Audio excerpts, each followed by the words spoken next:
Oi, Valquíria, tudo bem? Oi, Valquíria, bom dia. Pessoal, muito bom dia, muito obrigado. 9h14, vou começar já pedindo desculpas, mas é assim, problemas técnicos acontecem, a gente está aprendendo a lidar com tudo isso na pandemia, então vamos começar. Eu gostaria, então, de iniciar o Seminário de Pesquisa 1B, Linguagens e Letramento 1, né? E antes de apresentar as nossas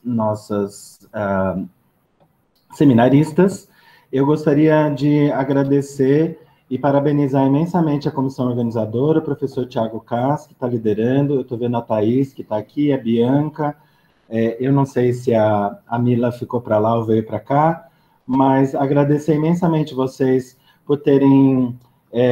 lá no Espírito Santo eu aprendi essa expressão assim, pegar o boi pelo chifre e mandar bala nesse evento em pouquíssimo tempo, assim, tiveram meses para organizar esse lindo evento. Então eu queria parabenizar e agradecer imensamente, tá bom? Bom, quais vão ser as regras, então, para o nosso seminário? Então, o seminário de pesquisa quer dizer que é um diálogo, né? Então, a ideia é que quem está apresentando tenha um feedback, um diálogo, uma conversa com quem está assistindo, né? Então, eu gostaria de convidar todos que estão assistindo à medida que cada apresentadora for falando, que vocês possam nos ajudar com comentários, perguntas, coisas que não ficaram claras e etc. Isso é muito legal porque o chat incentiva muito quem está apresentando. A gente, nossa, é mesmo, não pensei nisso, etc. E eu vou ficar aqui organizando as perguntas, tá bom? E aí, então, nós vamos ter essas 3 apresentações. O Flávio não chegou.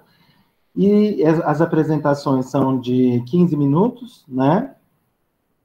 E aí, depois das 3 apresentações, a gente faz um grande debate. A gente junta todas as perguntas que são para cada pesquisadora, e depois a gente pode fazer uma grande discussão, tá bom?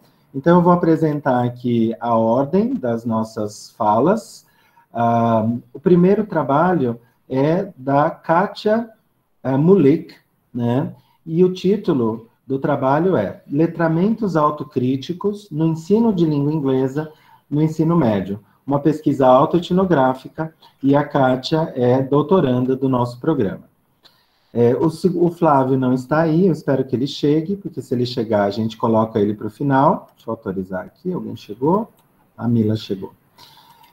Então, nós vamos para o segundo trabalho, será, então, Daisy de Ataíde, que também é doutoranda, e o título da pesquisa é O uso de textos literários na educação básica, investigando posicionamentos de professores e estudantes da escola pública, ok?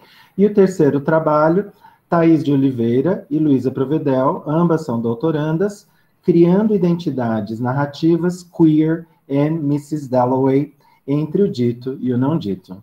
Eu acho que vai ser uma manhã muito legal, muito produtiva para nós, e então vamos começar. Quem que vai começar? Eu vou fazer o seguinte, quando faltar 5 minutos, eu não tenho sininho, não tenho nada, eu só vou abrir o microfone e falar assim, bem discretamente, olha, falta 5 minutos, tá bom? Are you ready, Kátia? Yes. Vamos lá, então. Boa apresentação.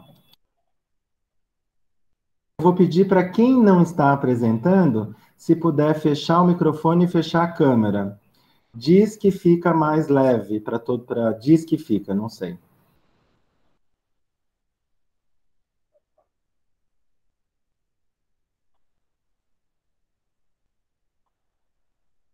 Estão vendo? Sim, estamos vendo sim. Sim? Sim. Obrigada. Ok, então. Bom, então a minha pesquisa, título provisório, que já mudou várias vezes, mas vamos ver se esse permanece. São letramentos autocríticos no ensino de língua inglesa no ensino médio, uma pesquisa autoetnográfica, né? Eu quis brincar um pouquinho com essa ideia de autoetnografia e trazer o auto ali, também no autocrítico, porque a autoetnografia também faz esse exercício de autocrítica, né, da nossa prática. Então, eu sou orientada pela professora Valquíria Montemor, que está presente aqui na nossa sala. E eu vou começar, então, falando um pouquinho sobre quem sou eu, né? Porque a autoetnografia nos convida a olhar para si, a olhar para as questões do self, né? Então, inicio situando um pouquinho, né, a questão da identidade profissional. Então, eu sou professora de língua inglesa desde na CED, né, que é o estado do Paraná, como professora concursada desde 2012, mas eu já atuava, né, na rede pública desde 2018. Já atuei na educação de jovens adultos, no ensino fundamental, e nos últimos anos eu tenho trabalhado mais com o ensino médio, né, que é a modalidade de ensino que eu, né, uso como escopo ali dentro do meu trabalho. Então, né, faço parte do programa de doutorado, né, então, com a pesquisa autoetnográfica, olhando para essas questões de educação crítica. E também já atuei na formação de professores, né, então eu trago um pouquinho dessas questões para a minha pesquisa, porque a ideia também é fazer esse diálogo entre escola e universidade via, né, uma pesquisa autoetnográfica. Então, coloquei algumas questões, né, que estão orientando esse trabalho. Então, olhando para essas propostas educacionais voltadas para o ensino crítico, que conhecimentos são necessários hoje para a prática da professora pesquisadora, né, no caso eu, na educação básica no seu contexto de ensino médio. Aqui a segunda seria voltada para as práticas pedagógicas, né, então quais são as práticas que eu tenho desenhado, levando em consideração essa questão da educação crítica, se essas práticas elas estão sendo impactadas pelas políticas de ensino vigentes, né, no sentido macro, né, no sentido, né, Brasil e documentos sociais, mas não só nesse sentido, mas também no estado do Paraná, né, as políticas que o estado do Paraná vem trazendo, né, enquanto proposta. De que maneira visões de língua, ensino, sujeito e sociedade refletem, né, diante dessas práticas. Aí a terceira pergunta está voltada mais para a questão da autoetnografia, né, então como uma proposta metodológica, como que ela pode auxiliar na formação do professor pesquisador. De que maneira a autoetnografia pode contribuir para a compreensão do ensino de língua inglesa no contexto da educação básica, né? Então, olhar um pouquinho para essas questões de como essa proposta metodológica pode contribuir nesse sentido de trazer reflexões para o contexto da educação básica. Bom, eu vou fazer resumidamente, que 15 minutos é corrido, né? Então, a ideia é fazer essa análise, né, das práticas pedagógicas voltadas, né, dentro do ensino crítico, né, amparado dentro das teorias de letramento crítico, nesse contexto do ensino médio. E aqui eu vou passar para não ficar muito corrido. Bom, aí eu trago a questão da escolha metodológica, né, e aí eu faço aqui um diálogo com Moita Lopes, né, pensando nessa questão das nossas pesquisas, né, contribuírem para que esses conhecimentos que nós produzimos na pesquisa sejam responsivos à vida social. Então, dos pontos aí que me chamam bastante atenção para trazer a autoetnografia como proposta é justamente que essa pesquisa tenha sentido também, né, tenha significado para mim enquanto profissional dentro desse contexto da educação básica. Então, aí eu trago esse diálogo, né, com o Moita Lopes, tentando, né, fazer essa análise desse trabalho, se voltar para esses aspectos, né. E aí também a questão da autoetnografia como uma possibilidade de que o professor pesquisador, né, consiga olhar e analisar e trazer questões que estão vinculadas à sua própria sala de aula. A autoetnografia, né, nos convida a fazer esse exercício de ruptura epistemológica, né, que justamente vai ao contrário dessa ideia da separação entre pesquisador e objeto. Então, na verdade, o pesquisador é o próprio objeto do estudo, né, que está sendo proposto. Também indo contrário a essa ideia de que a gente não pode se contaminar, né, com o conhecimento que é produzido. Então, a ruptura epistemológica é justamente o contrário, né? A gente não busca separar, né, quem faz a pesquisa do objeto, né? Tudo está muito conectado, né? Aqui eu trago um pouquinho do meu contexto, né? Então, eu trago esses pontos pensando que, embora eu estou falando, né, de uma autoetnografia, e eu vou olhar para questões, né, do self, né, questões que vão olhar bastante para a minha prática, eu entendo que o meu contexto me informa muita coisa sobre a minha identidade como professora, né? Então, eu entendo a necessidade de situar um pouco que contexto é esse, que alunos são esses, porque, embora eu estou olhando para mim, esses alunos, né, esse contexto, eles fazem parte, né, de tudo isso.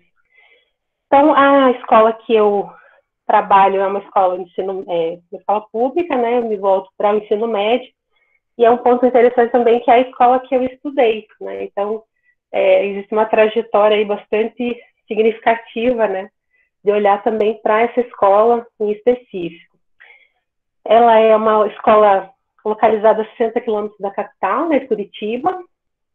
Ela tem a nomenclatura de escola do campo, isso é meio recente, porque ela tem ali uma parcela de alunos que atende alguns alunos que estão, né, vinculados ali ao trabalho da agricultura, enfim, mas eu entendo que não que é uma escola que trabalha com um público bastante híbrido, né, embora tenha essa nomenclatura. Então, eu coloquei aqui, né, como que eu organizei, né, a tese, a princípio. Então, eu inicio falando sobre a questão da concepção dos documentos, né, no Paraná, que é as diretrizes curriculares, que norteia todo o meu trabalho, né, como professora. E aí eu tento fazer esse diálogo justamente como que os documentos interferem, né, implicam nas nossas práticas. Então eu faço esse diálogo, né, nas concepções de língua, ensino e avaliação, dialogando com as teorias de letramento crítico e como isso vai, né, sendo desenhado na minha prática.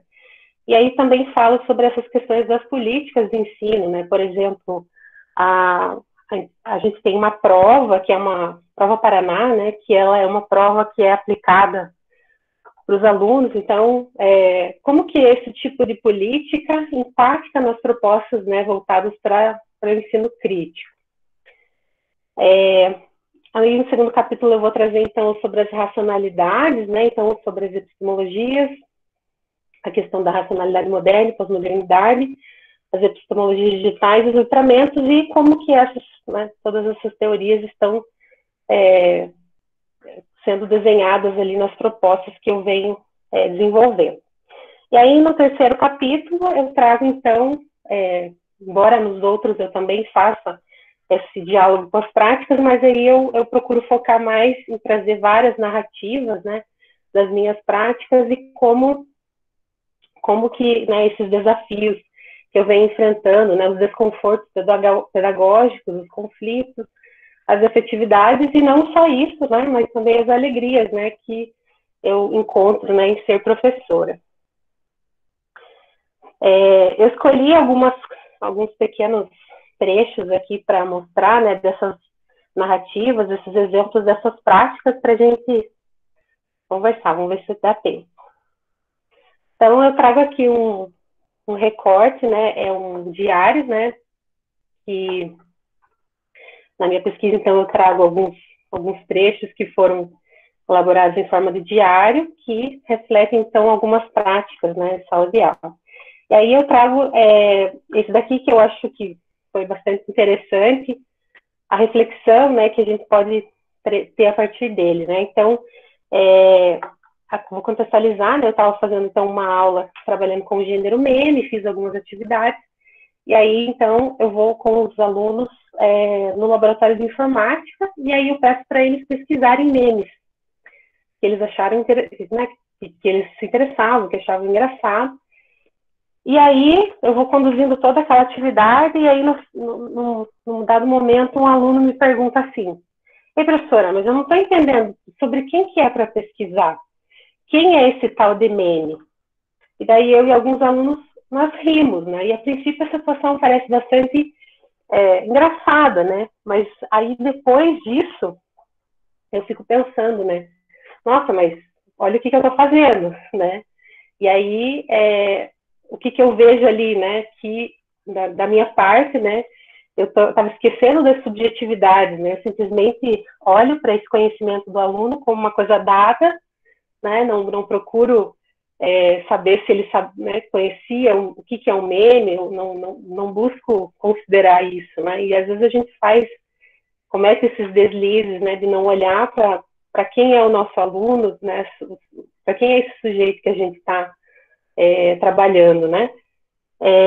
Aí, então, a questão do acesso à tecnologia, muitas vezes a gente olha para os jovens e acaba comprando esse discurso, né, de que todos acessam redes sociais, todos têm acesso à tecnologia, mas não posso esquecer que essa escola, né, esses alunos, muitos estão bastante vinculados a atividades do campo, então muitos não têm esse acesso, não têm as mesmas participações, as mesmas práticas sociais, né?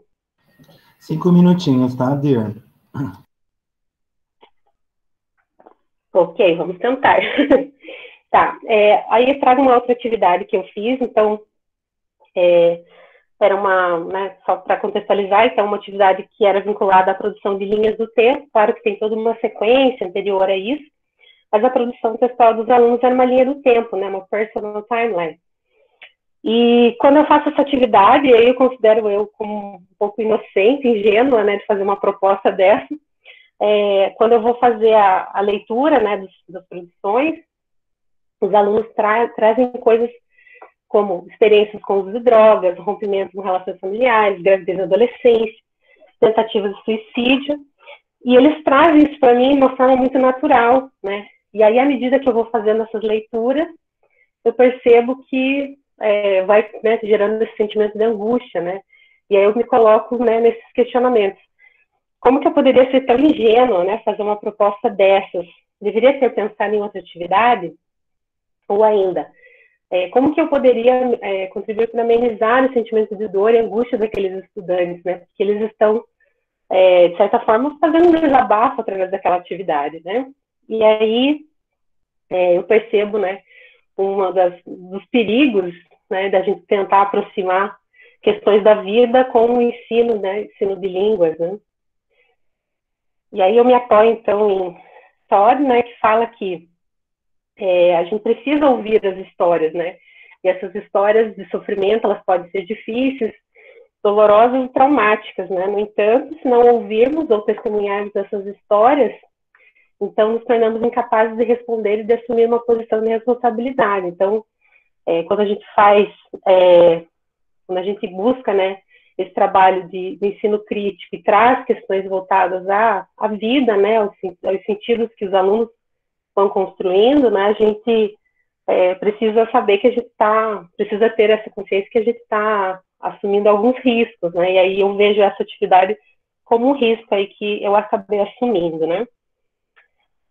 O outro exemplo, né, a escola e os seus discursos, né, inocentes, e aí essa aqui é uma foto de um quadro da minha escola, e era logo depois que eu tinha feito toda uma aula falando sobre a questão do feminismo, e a gente discutiu algumas coisas, e aí eu entro na sala dos professores, e aí eu me deparo com essa foto, né, que fala ali, professora, precisamos de pratos juninos para a nossa cozinha. E aí eu fico muito revoltada, porque toda a aula tinha suscitado várias discussões, né, e aí eu chego na sala dos professores e encontro isso, né.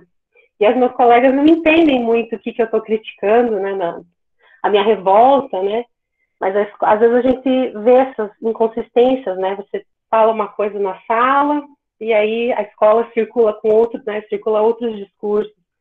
Então, esse é um outro exemplo. Bom, então já vou fazendo um fechamento. Então, algumas das minhas considerações, né, que eu digo que são as minhas aprendizagens durante esse processo, né. Aqui eu coloco o Carvalho Holanda, que vai falar que a arte de narrar a subjetividade, se reconhecendo ator e autor da própria história, compreende uma das mais importantes experiências de aprendizagens individuais e coletivas. Então, toda essa trajetória que a autoetnografia tem me permitido, né, tem possibilitado essa reflexão, né, sobre quem sou eu como professora, mas também quem sou eu como ser humano, né? Então, esse exercício de olhar para si, mas olhar quem sou eu, né, no meio de tudo isso, de todos esses alunos dessa escola e tudo mais, né? A autoetnografia também possibilita, né, que a gente dê voz também a narrativas de histórias vividas por outros professores, né? E aí eu coloco que eu acredito que muitas dessas narrativas não são só minhas, né? Muitos professores também, né, têm essas experiências que às vezes são silenciadas, né? Então a autoetnografia permite esse exercício de trazer, né, de dar voz a essas outras pessoas, né, através disso. E aí a autoetnografia é como uma possibilidade de compreender, né, sobre o processo pedagógico, as práticas e como que as políticas vêm impactando na forma como nós produzimos esse conhecimento, conduzimos as nossas aulas e fazemos, né, as nossas propostas se materializarem, né. Então, coloquei algumas referências aqui que eu usei hoje e agradeço, então, a participação, né, no evento, a primeira vez que eu participo, então estou muito, muito grata dessa oportunidade de falar um pouquinho sobre a minha pesquisa. Muito obrigado, Kátia. Right on time. Que bom, muito obrigado. Eu vou já pedir para a Daisy já ir se preparando, abrindo o PowerPoint, e aí eu só quero fazer uma correção. Eu acho que eu estava com a primeira versão, desculpa. Então, nós vamos ter aí a última apresentação, que o Flávio não estaria aqui, mas a Maria Cláudia Alves do Nascimento, que é mestranda aqui do programa, Letramentos Críticos e Educação Linguística em Inglês, um estudo de caso no IF São Paulo, tá bom? Já seria a última mesmo. Vou de novo enfatizar o quão importante é nesse seminário a gente dialogar, fazer comentários, pesquisas e dúvidas que vocês tiverem, e comentários também para quem está apresentando, tá bom? Muito obrigado. Então, Daisy, boa apresentação. Obrigada, Daniel. Em primeiro lugar, eu gostaria de agradecer a todos que se disponibilizaram, né, estão aqui. É um prazer rever alguns, né, com quem eu já tive a oportunidade de compartilhar uma sala com uma aluna lá na USP. E vamos lá, então. O título da minha pesquisa também é provisório, tá? Então, por conta da pandemia também, e acho que natural também, a pesquisa, o título ir se modificando e a própria pesquisa, né? Mas eu sou doutoranda, então, e orientada pelo professor Lim. Eu gostaria de começar, então, com a justificativa. Então, esse trabalho, na verdade, ele começa muito antes, né, do doutorado. Acredito até que vai se formando desde a minha formação lá na educação básica, em que eu já sentia essa falta de textos literários nas aulas de inglês, né, muito focado sempre no estruturalismo, nas regras gramaticais, e eu sentia a falta da literatura. Isso foi acontecendo também quando entrei em letras, essa separação de língua e literatura, né? Lá ainda a gente já começou a ter alguns trabalhos com literatura, e a minha participação no PIBID, que acabou gerando realmente o interesse pela pesquisa nesse campo. Então, é uma pesquisa também lá do TCC, depois eu pesquisei sobre ensino de literatura também no mestrado, e agora no doutorado também. Aqui, então, eu já começo com essa justificativa que a literatura ela tem um importante papel na formação crítica dos estudantes em vários sentidos, né?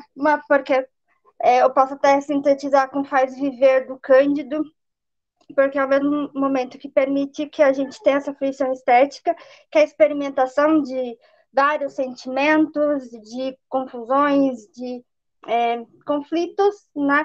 Faz com que a gente dialogue com várias realidades, né? E ressignifique contextos aí, tá bom?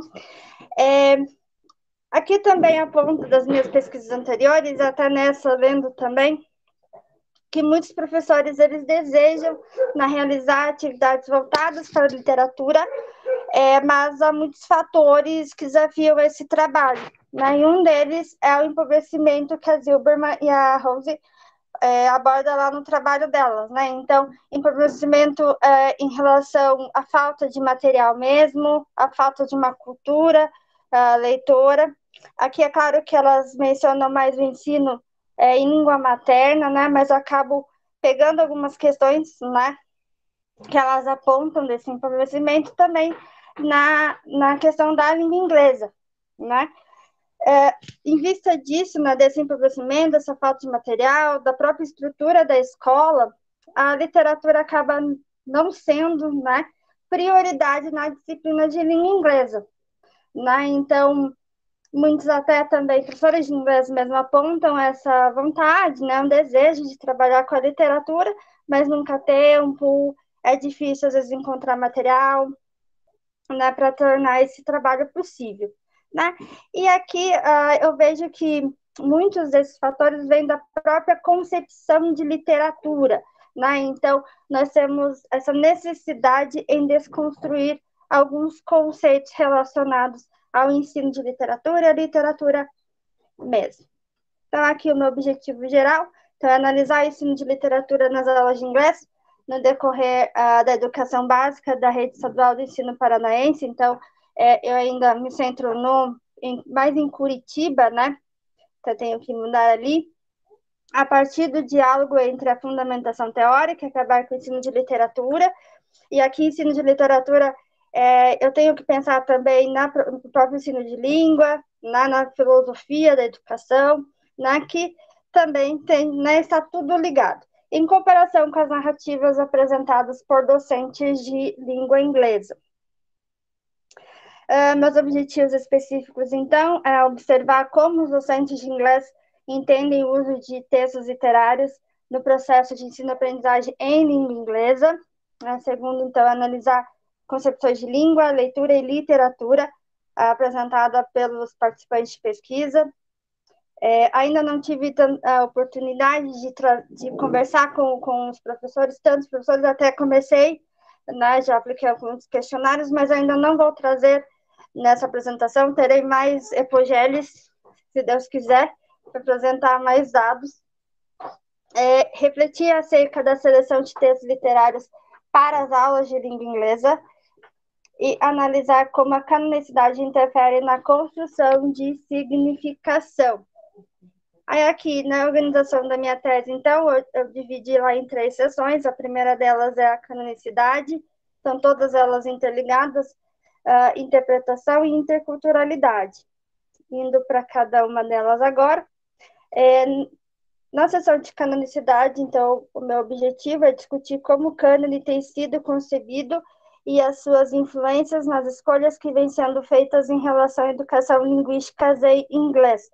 Então, aqui eu só quero pontuar que nós estamos cercados por práticas canônicas, né? Então, não é só uma canonicidade literária, né? Mas todas as práticas, entendendo que cânone tem muito a ver com homogeneização, né? Então, tudo igual, né? Então, levar padrões, né? Ser cercados por padrões, né? Então, tem muito a ver com o que está fora, não apenas com a literatura, e isso interfere também. Então, aqui, acho importante, né, fundamental questionar essa concepção e as abordagens do cânone e literatura em sala de aula.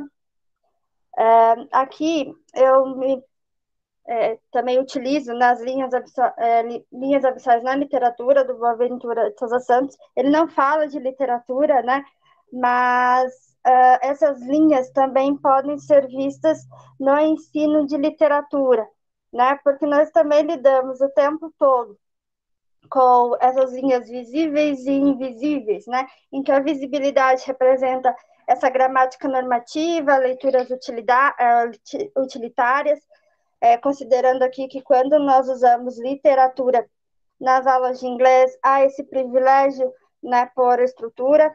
Então, pegando mesmo o documento lá do PNLD, uma das perguntas que fazem, né, para avaliar o material literário do PNLD é se o material tem present perfect, né? Então, dos pontos analisados lá para selecionar. Então, essa visibilidade é pela norma, pelo padrão, né? E a invisibilidade se volta para a literariedade, né? Não se forma leitores literários na escola, né? E as interferências que o cânone exerce na colonização do ensino de inglês, né? Ao reproduzir sempre os mesmos conceitos, né? Então, até na leitura de literatura na língua materna, sempre os mesmos pontos, né? Que são levados para a sala de aula, né? E questões vão sendo sempre invisibilizadas ao longo da história. Também na interpretação, o objetivo é problematizar algumas questões relacionadas à interpretação, na forma como os textos literários têm sido lidos e conduzidos nas salas de aula para chegar às verdades que se constroem sobre eles. Né? Então, aqui eu discuto, né? Então, qual é essa interpretação, né? O que nós entendemos como interpretação, no caso, os professores, eu me coloco como entendemos também, porque é uma etnografia, então a gente vai construindo junto, né? Então, com esses professores, até nas entrevistas, né? Então, é sempre dialógico. Concepção de verdade e mundo real. Então, aqui, verdade, qual é esse conceito, né? Qual é o mundo que as pessoas usam, né? Então, falar a literatura, ela mostra o mundo, né? Mas que mundo é esse? Que realidade é essa que a gente está vendo, né? Que a gente constrói na leitura de literatura, né? E a competência literária, né? Aqui eu uso o Compagnon para falar que a literatura ela traz tanto essa questão, essa função, né, lúdica e ética, né? Então, em que não há respostas universais, elas vão se construindo nessa relação sentimental entre os leitores e textos e seus contextos, né? Então, não é ficar numa época ou não ler apenas com os olhos de hoje, mas fazer essa ressignificação da literatura. E na interculturalidade, né, o objetivo é discutir como a interculturalidade se presentifica na literatura e na abordagem dela no processo de educação linguística em inglês na educação básica. Aqui, então... 5 minutos, tá, Daisy? Obrigada, Daniel.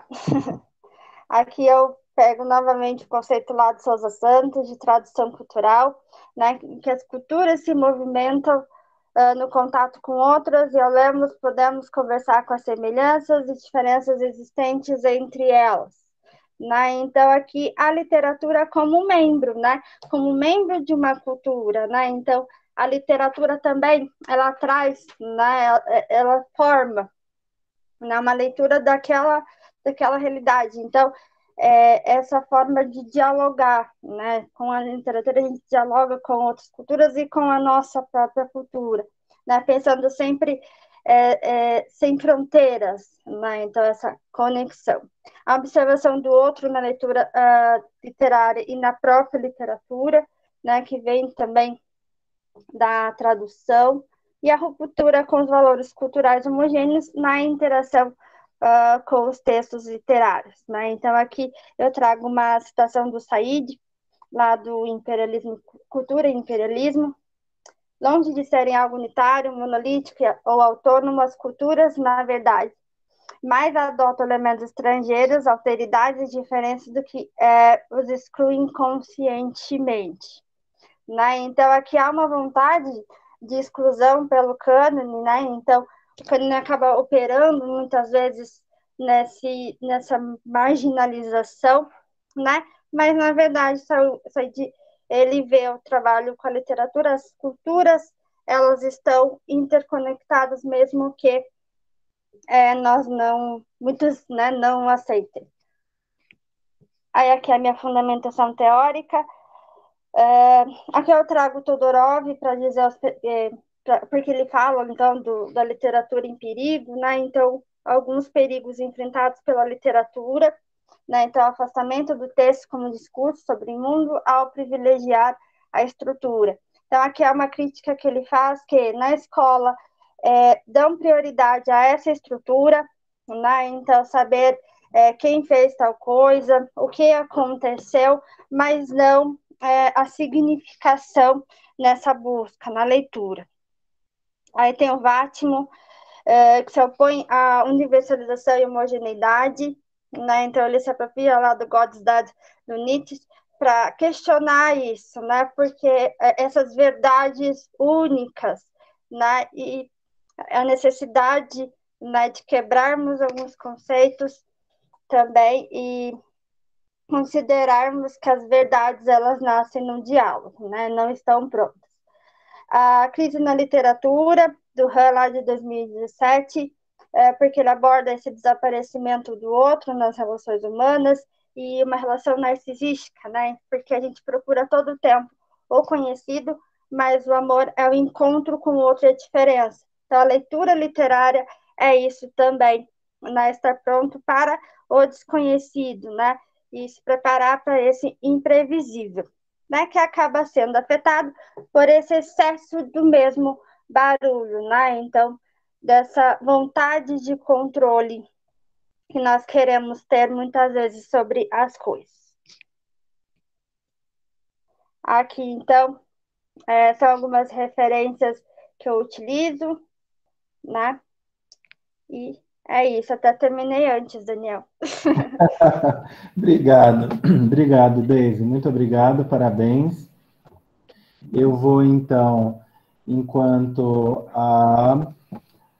Quem vamos? Espera aí só um pouquinho, acho que agora a Thaís, né? A Thaís de Oliveira e Luísa Provedel vão se preparando, projetando.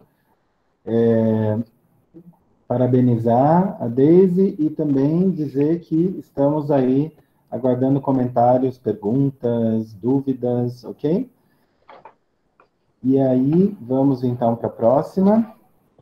Criando identidade, narrativas queer Mrs. Dalloway, entre o dito e não dito. Boa apresentação, Luísa e Thaís. Bom dia, gente. Tudo bom? A gente vai apresentar aqui um artigo que eu e a Thaís estamos escrevendo juntas. Eu vou começar e depois eu vou passar a palavra para ela, ok? Nosso título inicial é Criando Identidades Narrativas Queer em Mrs. Dalloway, entre o dito e o não dito. Nossos objetivos são analisar a criação de identidades narrativas de personagens queer no romance Mrs. Dalloway de Virginia Woolf, partindo das perspectivas da teoria queer e da semiótica discursiva.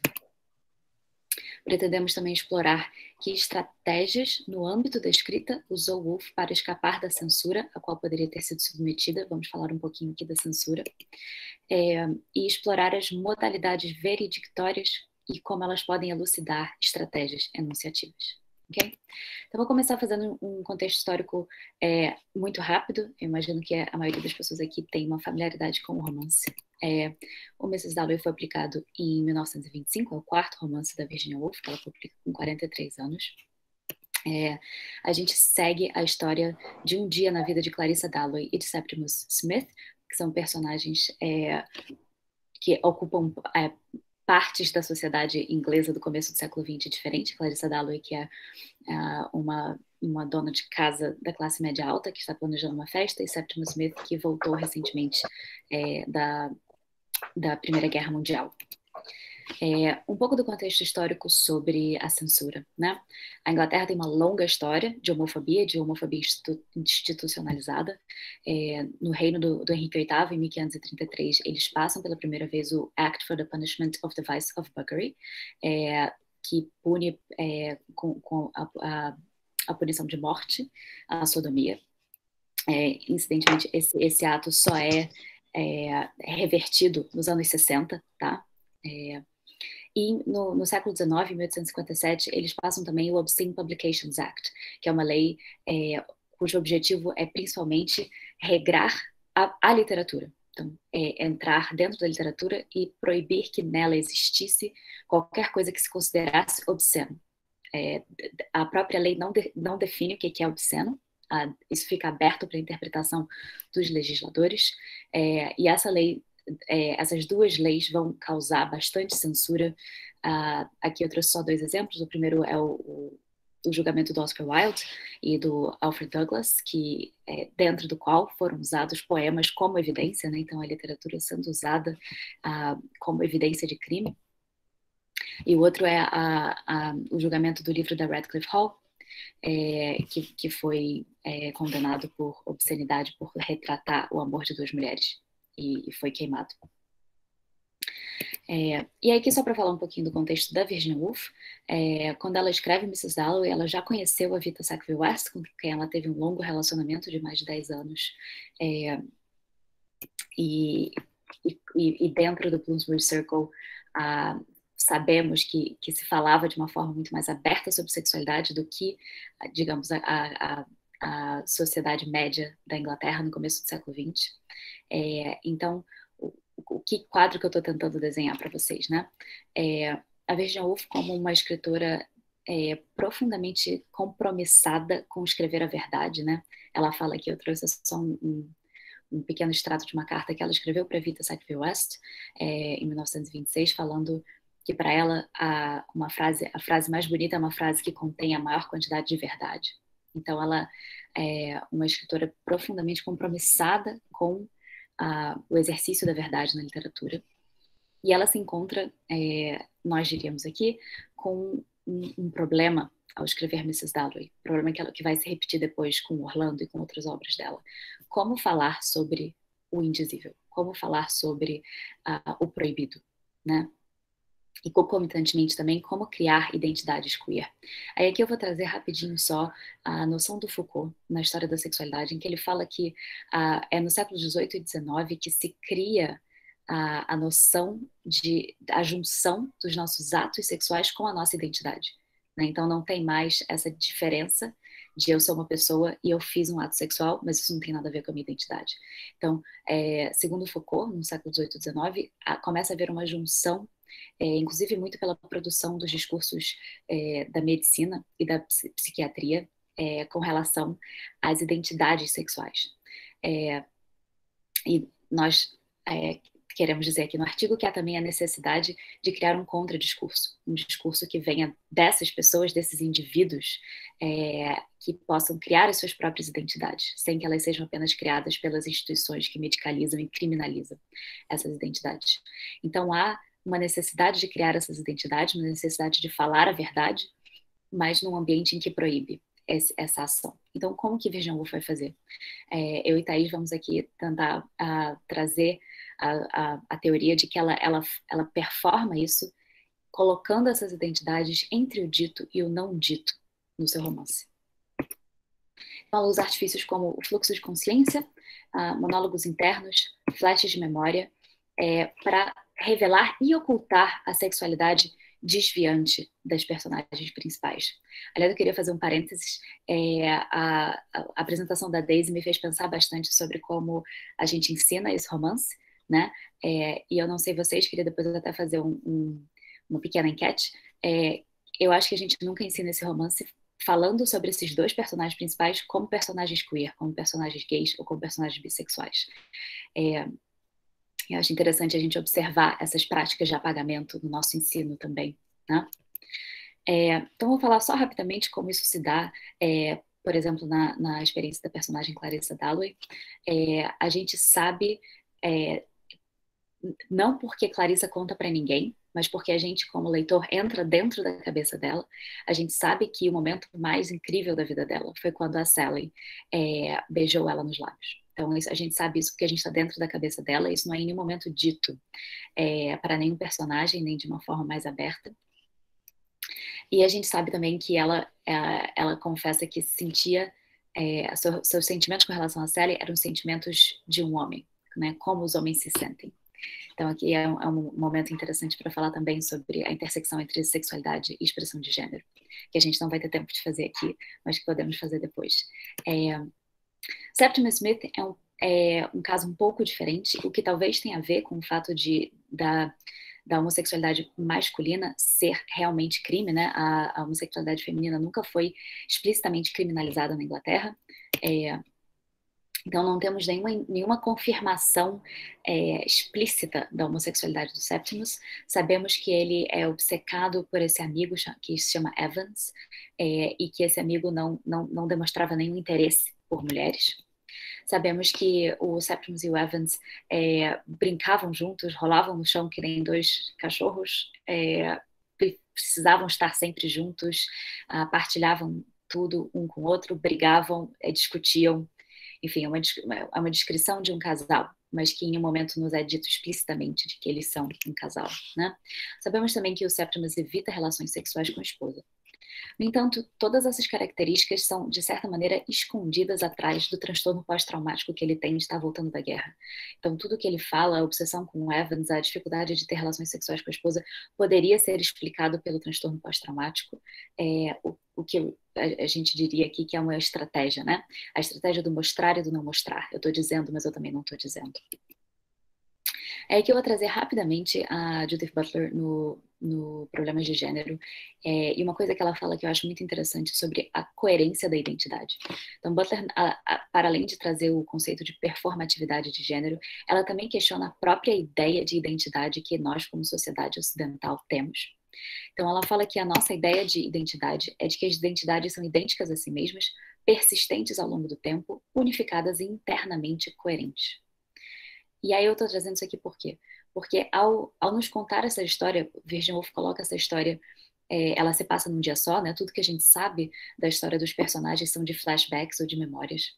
E ao colocar esse momento dos personagens e que as duas personagens, Clarissa e Septimus, estão casados, estão em casamentos heteronormativos, a nossa expectativa, ou a expectativa, pelo menos, dos leitores e das leitoras do começo do século XX na Inglaterra, é que vai haver uma coerência dessa identidade sexual, dessa identidade de gênero. Então, a coerência de que se Clarissa Darlow está casada agora com um homem é porque ela sempre foi heterossexual, e o mesmo se aplica a Septimus Smith, se ele agora está casado com uma mulher é porque ele sempre foi heterossexual, esconde por detrás dessa suposta coerência qualquer indício de uma sexualidade desviante, digamos assim.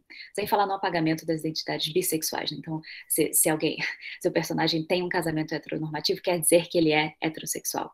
Enfim, faz parte do nosso trabalho aqui desconstruir essas concepções que a gente tem. Eu vou passar agora a palavra para a Thaís. Bom dia. Então... 5 minutinhos, tá? Tá ótimo, professor. Obrigada. Desculpa, Thaís. Não, mas é que, basicamente, eu só vou dizer, então, agora, como que a semiótica discursiva pode colaborar com esse estudo, né? Mas o grosso, sim, da comunicação, a Luísa já falou.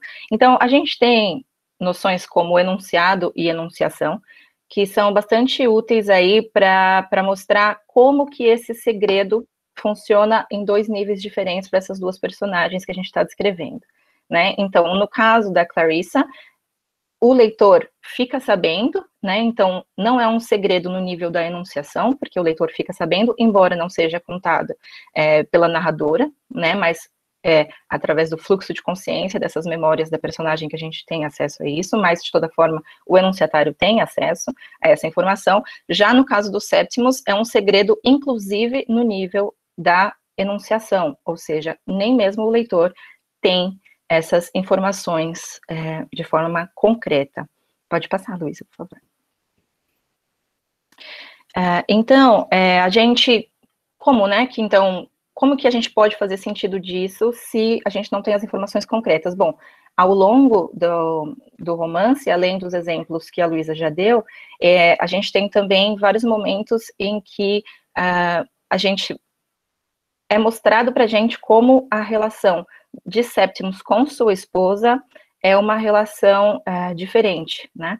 Então, eles estão juntos, mas ao mesmo tempo ele está ausente, ele está falando com outras pessoas, ele está vendo o Evans e não a esposa dele que está ali diante dos olhos dele. Pode passar, por favor, Luísa. Tem algumas coisas que a gente usa na semiótica para falar sobre identidade, né? Que são, por exemplo, a caracterização das personagens, a descrição e as ações, que a Luísa já falou também.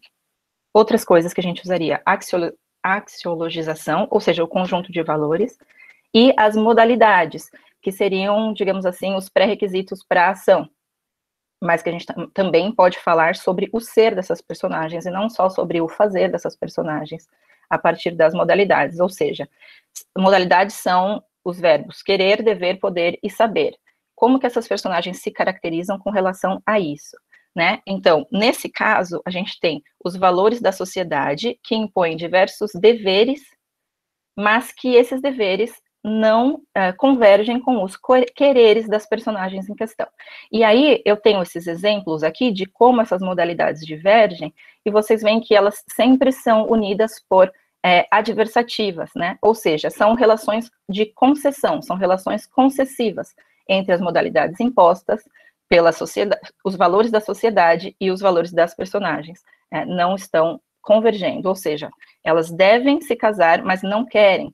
Então, Clarissa e Sally, na juventude, falam, a gente não deve casar, porque o casamento é uma prisão para as mulheres, vamos ficar para sempre juntas. Mas a gente acaba vendo, né, na história, que elas estão, sim, as duas casadas com homens e tal. Querem se relacionar com outro personagem do mesmo gênero, mas não podem, né? Então, no caso da Clarissa, ela guarda esse segredo para a vida toda, em nenhum momento, nenhum outro personagem fica sabendo daquele beijo, né, e as duas se casam com homens e levam suas vidas tradicionais para a época. No caso de Septimus, apesar de ser casado com uma mulher, ele olha para ela e não a vê, enquanto vê Evans em todos os lugares, né? Então, a gente até conversou, né, depois a gente vai explorar mais isso no nosso artigo, como que os jogos entre o dito e o não dito também têm relação com o visto e o não visto. Muito bem. Aqui é pode, acho que tem mais uma coisinha aí, não tem, isso, obrigada, a referência. Então, aqui, a partir desse desenvolvimento da Mancini, eu estou propondo o conceito de identidades concessivas, sendo que elas poderiam ser, por exemplo, implicativas também, se tudo fosse conforme, né, porque essas personagens estão vivendo nesse modo da concessão, que é um modo não confirmativo, ou seja, a vida delas é baseada em um segredo, tá? Então, por isso que eu estou falando aqui de identidades concessivas. Além da vida delas ser baseada em um segredo, tem a questão das modalidades não serem convergentes. Pode continuar, por favor. Então, nossas conclusões, por enquanto, são, em termos semióticos, o segredo mas não parece, quanto à homossexualidade das personagens centrais, ultrapassa o nível do enunciado, chegando à enunciação. Assim, narrado e narração trabalham juntos na construção das identidades queer da obra, podendo confundir o leitor, que não tem elementos explícitos sobre a sexualidade de Septimus. O final aparentemente moralizante, o final aqui, que eu digo, nem é tanto o final cronológico, digamos assim, da narração, mas da história deles, porque a história é contada com idas e vindas, né? Mas o final da vida dessas personagens, digamos assim, recobre tristeza e frustração, né? Então, elas não podem realizar suas identidades numa sociedade heteronormativa e patriarcal, mas, de toda forma, elas se casam, né? E mantém essa vida, assim, de aparência, digamos. Essas são nossas referências. Muito bacana. Muito obrigada. Obrigada, gente. Muito obrigado. On time, pessoal. Muito obrigado, gente. Parabéns. Muito legal. Vamos ter bastante aí para conversar. Vamos para a última, então. Cláudia, está preparada? Oi, Daniel, tudo bem? Vamos lá? Eu vou compartilhar aqui.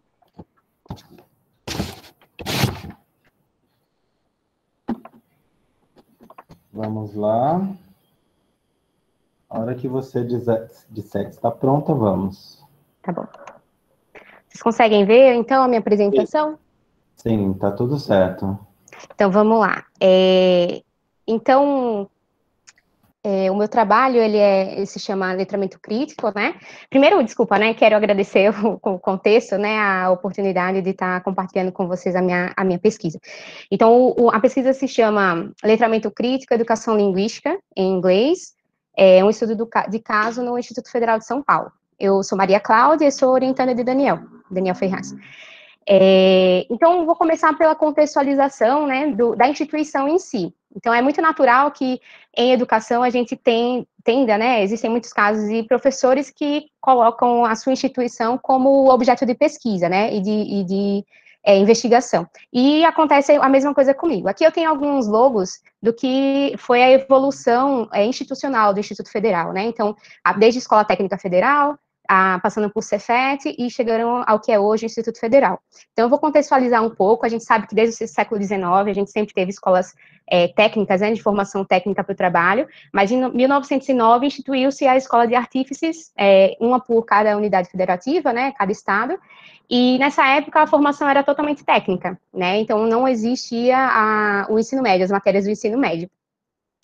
Depois, em 65, a gente tem a criação da Escola Técnica Federal, muita gente ainda conhece o Instituto como Escola Técnica Federal, e aqui a formação técnica ainda era muito presente, exclusivamente técnica, né? Apesar de algumas disciplinas do ensino médio, específicas, né, a área, serem desenvolvidas naquele modelo de ensino médio. Então, por exemplo, alunos de automação industrial terem aulas de física e matemática, mas não terem aulas de geografia e história, sociologia, por exemplo, né?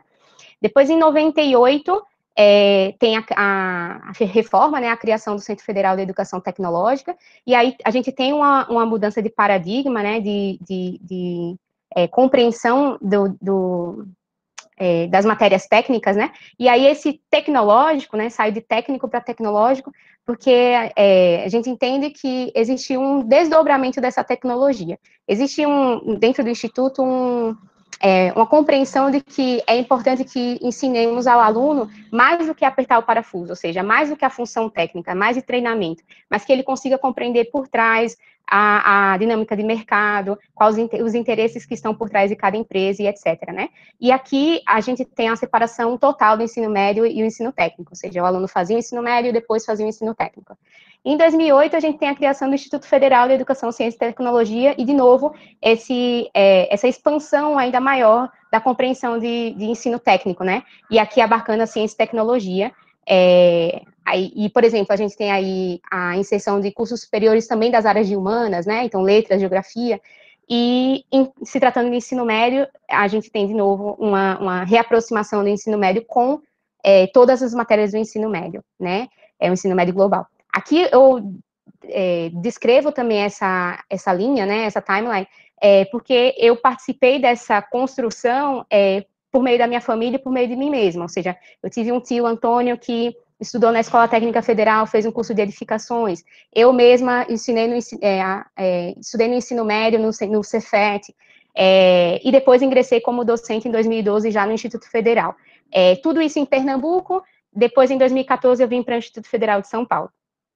Então, alguns autores que defendem, né, a ideia de ensino médio integrado, ou seja, que a formação média ela seja concomitante, né, paralela e integrada ao ensino técnico, são Demerval Saviani, né, que fala da relação filosófica entre o trabalho e a educação, e o trabalho como princípio educativo, ou seja, a integração entre o trabalho manual e o trabalho intelectual.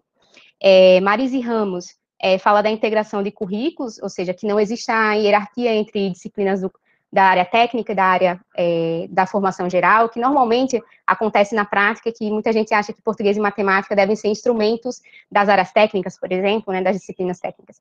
E ela faz uma reflexão muito interessante sobre quem se beneficia do ensino médio integrado, né, que naturalmente é a parcela mais pobre da população, né, já que a gente vai ter um aluno se formando no ensino médio já com uma especialização técnica, por exemplo.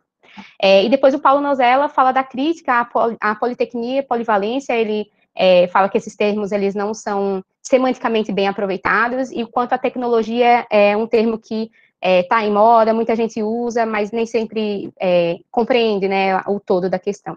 Ele fala da questão semântica, histórica e política. Compreendendo ter sido aluna e ser professora dentro desse contexto, eu começo a me questionar, né?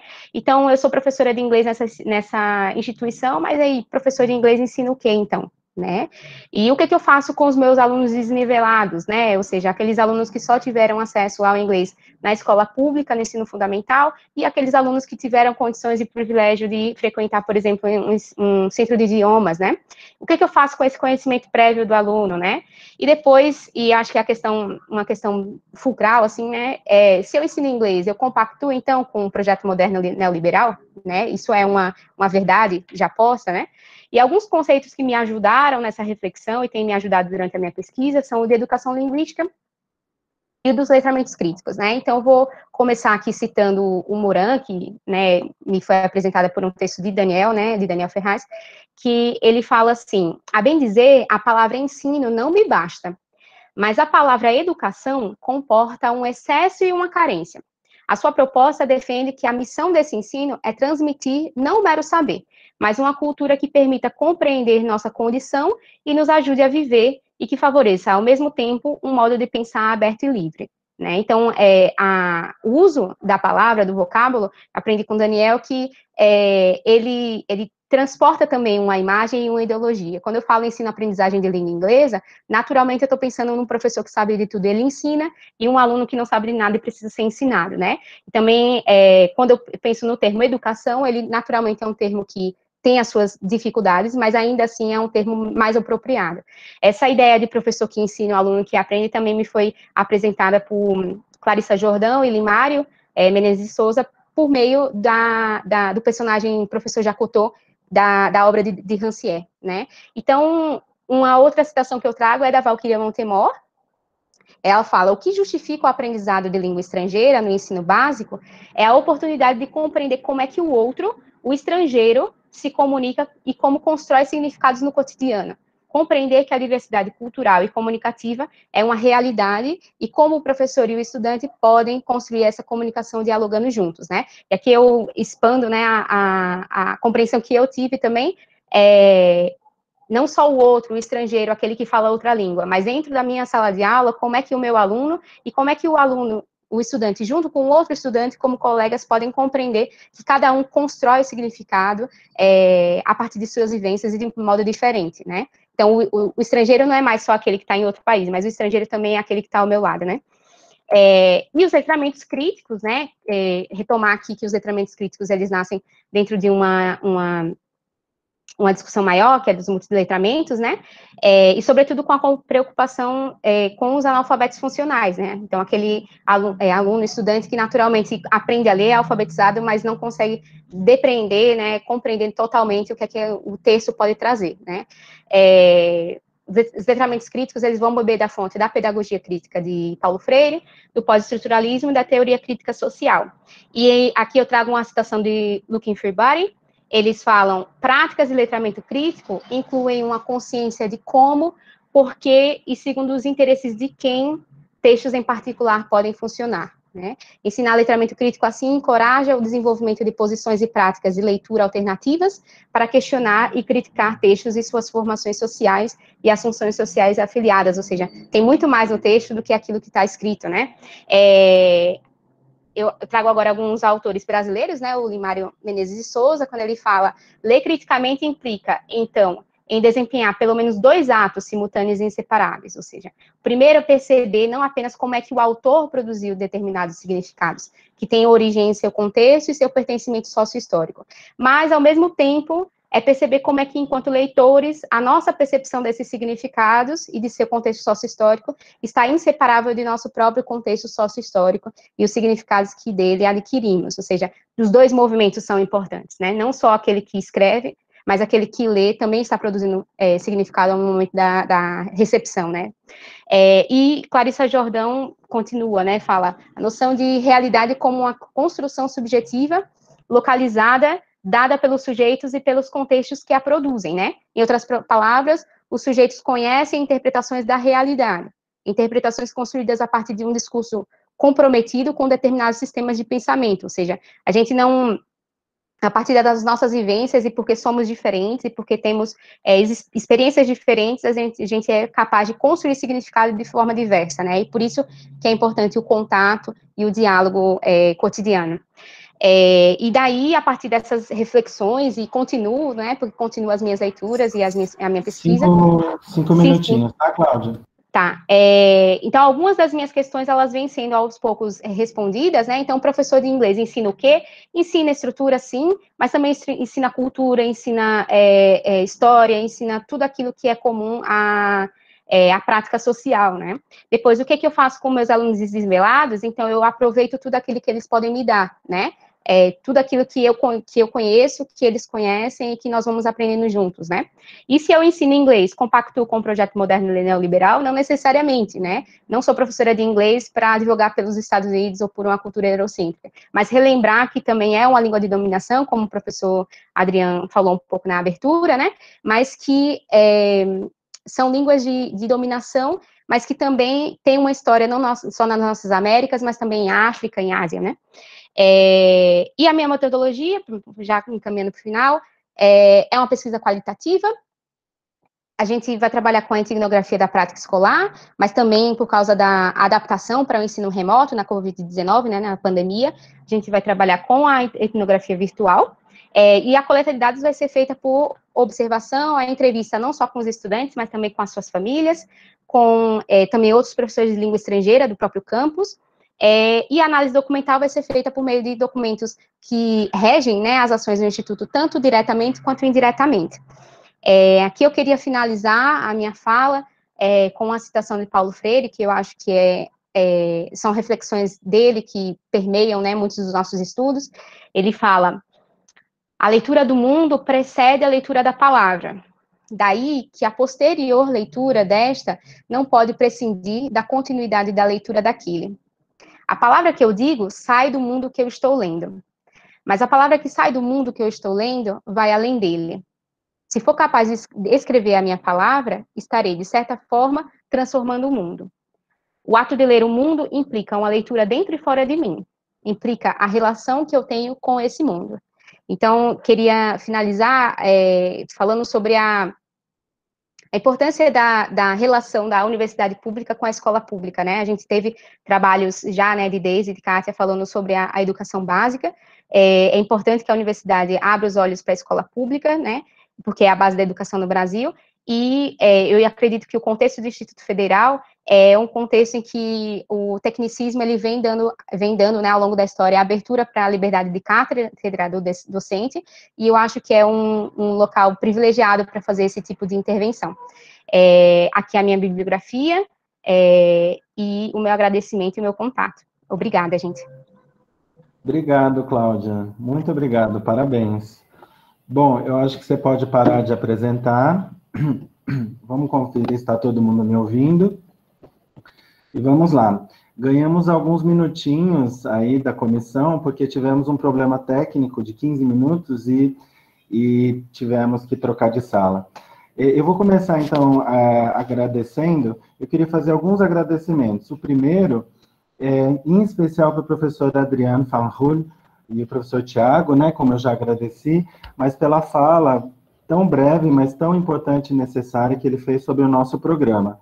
Foi muito emocionante, então eu queria fazer esse registro público e agradecimento ao professor Adriano, com todos os diálogos, projetos e tudo que ele falou do nosso programa. Eu acho que nos enche de orgulho. Eu queria agradecer também, o segundo, a presença de todos vocês. Estamos aqui com 35 pessoas na sala, né? Uma quinta-feira de manhã, então acho isso é importante a gente registrar que estamos estudando e dialogando em tempos de pandemia.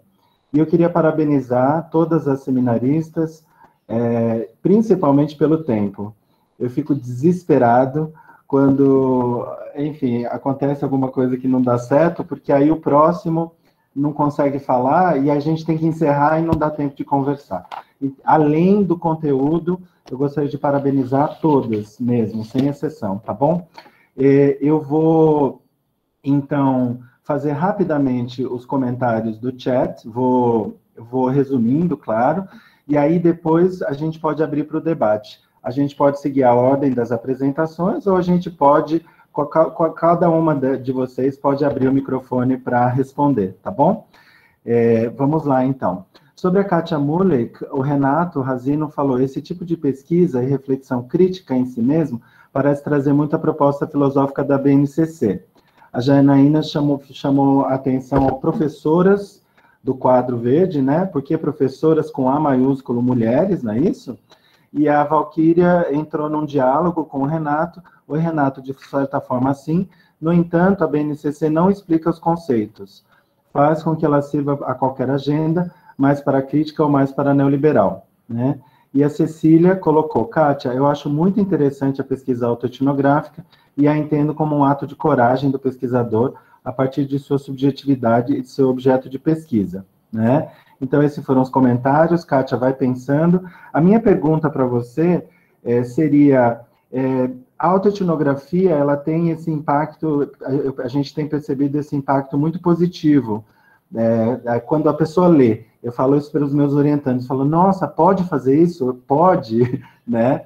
E ela tem um papel importante por apresentar uma nova academia, né? E a minha pergunta para você seria, como você tem sido recebida nos eventos por conta dessa proposta de autoetnografia?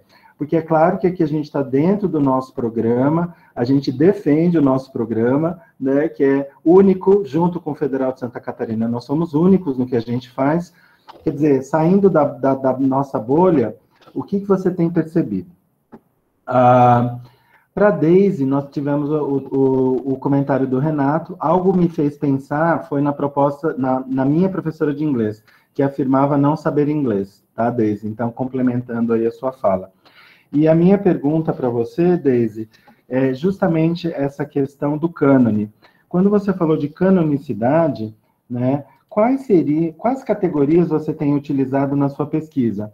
Porque você pode incorrer no risco de quem determina o cânone. Então, quando você apresentou as linhas abissais do Sousa Santos, você pode correr esse risco de estar dizendo o que é cânone e o que não é. Então, quais as categorias? Quem determina o cânone? O cânone é algo dito? Ele é para ser questionado? É para ser excluído? É possível? Então, eu fiz várias provocações, não sei se dá tempo para hoje, né? Para a Luísa e para a Thaís, eu vou pegar aqui os comentários, são vários, Luísa e Thaís, muitos elogios. Eu acho que está todo mundo querendo ler esse artigo, então manda para a gente. A Janaína colocou, super interessante essa leitura dos silenciamentos institucionalizados da homossexualidade, comprometida com a esfera cognitiva.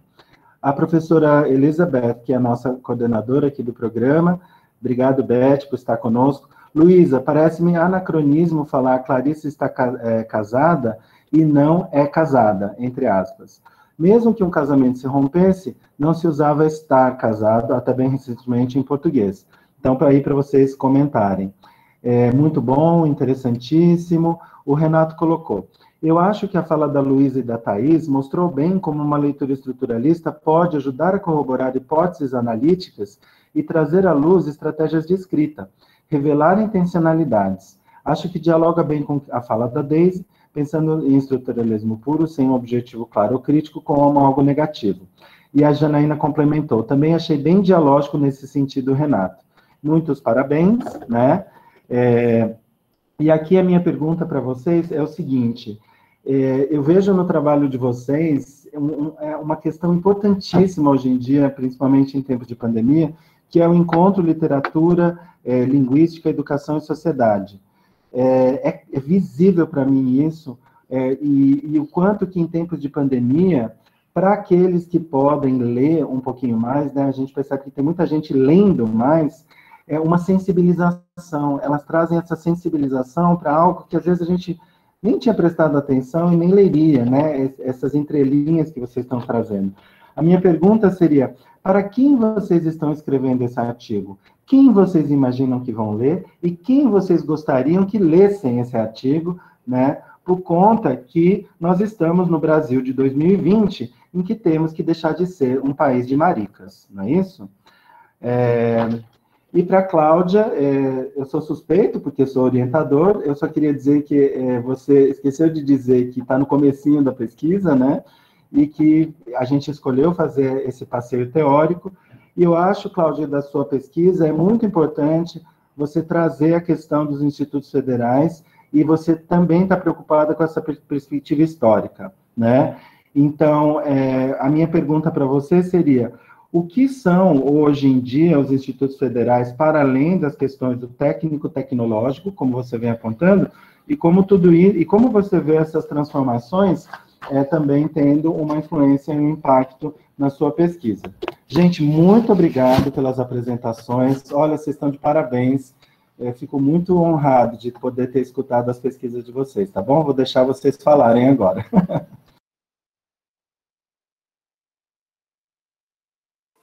A gente responde na ordem da mesa? Acho que sim. Para seguir a ordem, né? Tá. Então, eu vou focar ali na pergunta do Daniel, né? Que ele pergunta em relação aos espaços, né? Como é que eu tenho percebido, né? Levar a questão da autoetnografia para outros espaços. Então, eu acho que em alguns espaços a gente tem que fazer mais explicações, né? Porque às vezes você vai falar que você está fazendo uma autoetnografia, aí a pessoa fala assim, tá, mas o que é isso, né? Então, acho que tem um pouco mais desse exercício de ter que explicar, né? Mas eu tenho percebido que a gente está tendo uma visão assim mais positiva mesmo, né? Mais receptiva em termos da autoetnografia, porque eu acho que a gente consegue perceber muita coisa com a autoetnografia que a gente não consegue perceber com outras metodologias, né?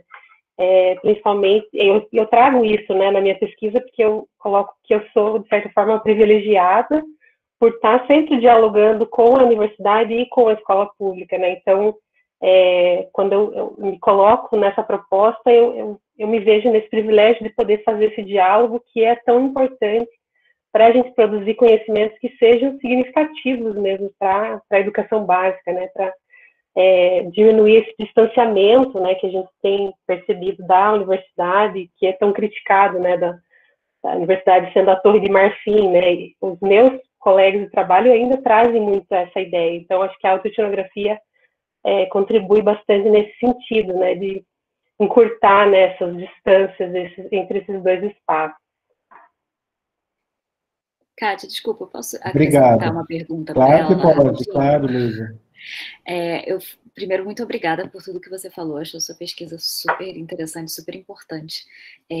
Eu queria te perguntar sobre o incidente do Professoras Precisamos de Pratos para a Festa Junina. Duas coisas. A primeira é se você vê como uma oportunidade também, que você colocou como uma dissonância, né, entre o que você está ensinando e o que a instituição faz, que de fato mas ao mesmo tempo tem uma coerência, né, porque a gente está ensinando sobre essas estruturas de sexismo que estão permanentes na nossa sociedade. Esse foi um excelente exemplo que você poderia usar em sala de aula. Então, eu queria perguntar se você usou de exemplo, ou se pretende usar, e como que você lida, na verdade, com estar dentro da escola pública e falar de feminismo, e, enfim, e como que isso é recebido, como que está sendo, enfim, para você. Mais no nível estrutural, não tanto com os alunos, mas enfim. Sim. Então, no começo eu citei, né, que eu tive algumas oportunidades de atuar como formadora de professores, e na época eu estava vinculada a uma instituição, né, dando aula de graduação, e eu aproveitei, né, e acabei trazendo esse exemplo para os meus alunos de graduação, porque eu achei que a discussão ali, eu dava uma disciplina de metodologia de ensino, né, e então tinha tudo a ver trazer, né, esses discursos da escola, né, e aí eu trouxe o exemplo da minha experiência para esse espaço da graduação. Assim, você falou, né, como que a escola recebe, né, essa questão do feminismo. É claro, eu não falo assim, eu sou feminista, mas os alunos vão percebendo, né, os nossos discursos vão construindo ali, as nossas falas vão mostrando isso. Tem resistências, né, e aí a escola sem partido, e todo esse movimento, e DNCC e tudo mais, já tive alguns enfrentamentos, eu trago isso na minha tese também, né, algumas situações. Eu acho que esses discursos, eles, embora na escola sem partido a princípio está em off, né, mas ela está viva, né, ela não acabou, né, então a gente acaba tendo que tomar cuidado, né, e eu sempre vejo essa questão do processo, né, eu vou construindo as coisas com os meus alunos, então eu vou me sentindo, eu vou vendo se aquilo é seguro, e aí eu vou, né, trazendo isso, mas sempre, acho que tem que sempre ter aquele cuidado, né, porque a gente está dentro de uma instituição e a gente responde por isso também, né, então sempre pisando em ovos, né, ainda mais com todo esse cenário político que a gente tem, né, vivido. Muito legal. Eu vou pedir para vocês responderem todos em 2 minutos agora, porque a gente tem que encerrar em 8 minutos. É uma pena, né? O debate que é o melhor. E eu vou deixar uma pergunta aqui no chat da Maria Cecília, que não deu tempo, mas para as 3 meninas da literatura, para vocês pensarem aí, com muita calma depois. Não deve dar tempo hoje. Deise, vamos lá. Então, gente, obrigada pelos comentários. Já li esse comentário também, e os comentários do Renato, de todos que fizeram esse link com a Clarissa, né, do Miss Dalloway. Eu também vejo esses paralelos.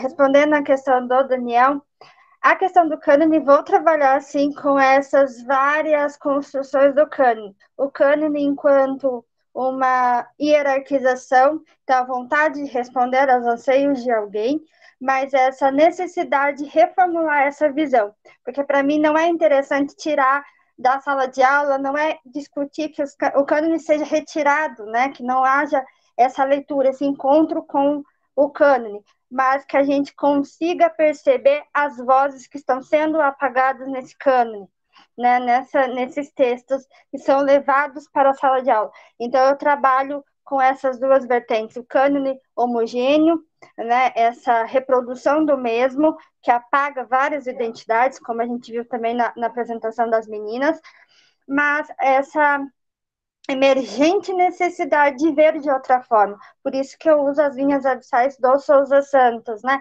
De acabar com essa, não acabar com essa linha, né? Mas ver o outro lado da linha, né? Então, como a gente está apagando e a gente está usando a literatura, que tem que ser uma voz de resistência, que pode ser essa voz, né? De nascimento de vozes, não nascimento, na verdade, de surgimento, na verdade, nesse sentido de a gente aprender a ler essas vozes, né? Enxergar, né? Então, tem essas categorias, então, para mim, não quero apagar, né, essas obras, mas eu quero que elas sejam uma porta para essas discussões aí, porque a literatura tem que ser, antes de mais nada, um exercício de cidadania, né? Então, é isso que eu quero também discutir na minha pesquisa. Também, resumidamente, é isso, Daniel. Eu, na minha graduação, tive um professor lá na PUC que ele lia as fichinhas, a gente anotava desesperadamente a fichinha das obras, porque depois caía na prova. Esse é o meu trauma, a minha vivência com literatura. Fui redescobrir muitos anos depois. Thaís e Luísa, fiz a ponte para vocês aí. Thaís, quer começar? Posso falar um pouquinho. É interessante o professor ter falado dessa coisa desse encontro, né, durante a pandemia. Eu não conheço Luísa ingressou no programa no começo desse ano, quer dizer, não conheço Luísa pessoalmente, e a gente descobriu no meio dessa pandemia como nossa pesquisa, minha orientadora, na verdade, que falou da Luísa para mim, que eu estava fazendo disciplina com ela, e a nossa pesquisa tem tudo a ver, né, eu estou na língua, ela está na literatura, mas estamos pesquisando assuntos super a ver, e mesmo nesse momento a gente resolveu investir nesse encontro para discutir as questões que o professor colocou. Uma outra coisa que eu acho interessante, na segunda colocação do professor Daniel, é quem seria o leitor do nosso artigo, né? Eu acho que é um pouco mais amplo, né? Claro que tem a questão do artigo em si, mas eu e a Luísa, a gente procura dialogar bastante com as questões contemporâneas. A Luísa coordena um grupo de estudos sobre feminismo e teoria queer, em que a gente traz literatura e outras coisas, textos teóricos e tal, e é um grupo para fora da academia, sabe? Um grupo com todas as pessoas interessadas. E eu também pesquiso, né, no meu doutorado, não trouxe aqui para falar hoje, mas o meu doutorado é sobre adaptações dos romances ditos clássicos ingleses para filmes, e são filmes feitos hoje em dia, e alguns deles que transportam a história para a contemporaneidade. Então, eu sempre estou pensando nessa questão de como aqueles valores e como aquelas identidades são transpostas para os dias atuais nos filmes, nas adaptações, sabe? Então, essa questão de como esse trabalho dialoga com a nossa sociedade está sempre, assim, na minha mente, assim, tenho ainda trabalhado isso, mas é uma coisa que para a gente é muito cara. Luísa. Vou falar bem rapidinho, então. Eu queria só agradecer a pergunta do Daniel, e eu acho que tem uma coisa de uma certa trabalho acadêmico, muitas vezes muito solitário, né? E foi muito importante para mim, eu acho que para a Thaís também, na pandemia, ter grupo de estudo, ter contato, escrever artigo em dupla, fazer coisas que são de comunidade e não só apenas individuais. Eu acho que a gente pode repensar a academia também bastante com relação a essa ideia, que é uma ideia bastante branca e heteronormativa, de todo mundo trabalha sozinho, né? Então, foi muito bom para mim e para minha pesquisa, muito enriquecedor. Eu ia responder só a Beth rapidinho sobre o anacronismo de falar que a Clarissa Dalloway está casada. Concordo por um lado, por outro lado, imagino que eu estava pensando na Judith Butler e na performatividade. Então, no fato de que ela está casada, ela está performando estar dentro de um casamento heteronormativo, e isso é uma performance também, e que acontece ao longo do tempo, mesmo que para a época dela essa performance não pudesse acabar, né? Mas enfim, super anotado o questionamento, super válido.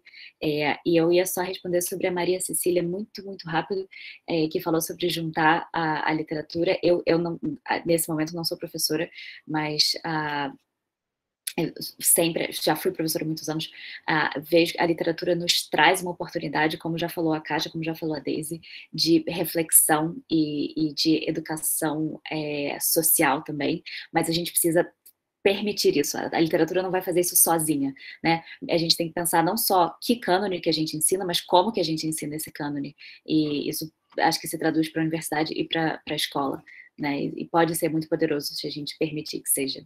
Enfim. Queria agradecer a todo mundo. É o meu primeiro Epogélia. Estou super animada. Obrigado. Claudinha, para encerrar nossa sessão. Ufa, um minutinho, rapidinho. Daniel perguntou assim, então como é que você relaciona as transformações históricas, né, dos IFES com a sua pesquisa? Então, a princípio eu queria reiterar, né, essa ideia que a gente tem de que a escola técnica, ou o Instituto Federal, por exemplo, né, ele tem caráter tecnicista, né, uma pedagogia tecnicista. É importante entender que eu acho muito problemática a palavra evolução, mas é verdade que houveram as reformas, né, e hoje o Instituto Federal, ele é um lugar de trabalho em que a liberdade, ela é muito respeitada. É um privilégio que eu tenho de tentar fazer pesquisa, de fazer coisas novas com os meus alunos, que muitos dos meus colegas não têm, né, se tratando de língua inglesa, né, de educação em língua inglesa. Então, essa liberdade, ela não combina, né, com o imaginário que a população tem, com o que é trabalhar numa escola técnica, e eu sou muito grata por isso. O que eu percebo como pesquisadora ali dentro é o papel da língua inglesa na prática. Então, ainda existem professores que pensam que o inglês ele precisa ser um instrumento para a internacionalização da instituição, por exemplo, mas é verdade que muitos dos alunos, eles naturalmente nunca irão participar de programas de internacionalização, né? E o que a gente faz com esse grosso da população escolar? O que a gente faz com esse grosso dos alunos, né? Então, assim, não sei se eu consigo responder bem, né? Mas o que eu percebo que as transformações históricas levaram para o que o Instituto Federal é hoje, é que a gente tem uma liberdade e precisa aproveitar dessa liberdade para fazer pesquisa ali dentro, porque o resultado que esses alunos eles apresentam é de formação integral, ou seja, são alunos que saem do ensino médio para trabalhar, são alunos que saem do ensino médio para as universidades. Eu lembro do Biesta, né, quando fala da boa educação em época de mensuração, mais ou menos isso, né, que ele fala que o ranqueamento ele não precisa e não pode ser a única forma de mensurar a qualidade do ensino. Mas é verdade que quando a gente tem um resultado como institutos federais têm a média acima da média de escolas públicas no Brasil, em algumas regiões é melhor do que as escolas particulares. Certamente isso é alguma coisa que faz com que a gente avance com o nosso trabalho. Mas são alunos que eles se formam em técnico em química, por exemplo, e eles vão fazer direito, eles vão fazer letras, eles vão fazer artes, eles vão fazer aquilo que eles quiserem, porque eles sabem que agora eles podem, né? Então, esse empoderamento do aluno, sobretudo do aluno da periferia, eu trabalho em Suzano, na cidade do Alto Tietê, aqui em São Paulo, então, de alguma forma um empoderamento dos nossos próprios alunos, por dar a estrutura que eles precisam e o corpo docente que eles precisam, mas também o meu grande desafio é, na prática, me transformar num farol de pesquisa dentro daquele meu contexto, ou seja, fazer com que a formação docente continuada, né, ela continue com a parceria com a Secretaria de Educação do Estado e do município, e poder proporcionar ali dentro um momento de troca de experiências, né, com os professores da rede, das outras redes, né. Eu não sei se consegui responder, mas, enfim, são reflexões, né. É tudo na correria. Gente, vou encerrar super rápido e agradecer que temos 2 minutos agora para ir para outra mesa. Então, bom evento para todas e todes e todos. Me sinto muito honrado, muito obrigado pela apresentação, aprendi muito com vocês. Obrigado e bom evento para todo mundo. Obrigado, gente. Obrigada. Valeu. Obrigada, Obrigada. gente. Tchau. Tchau, tchau.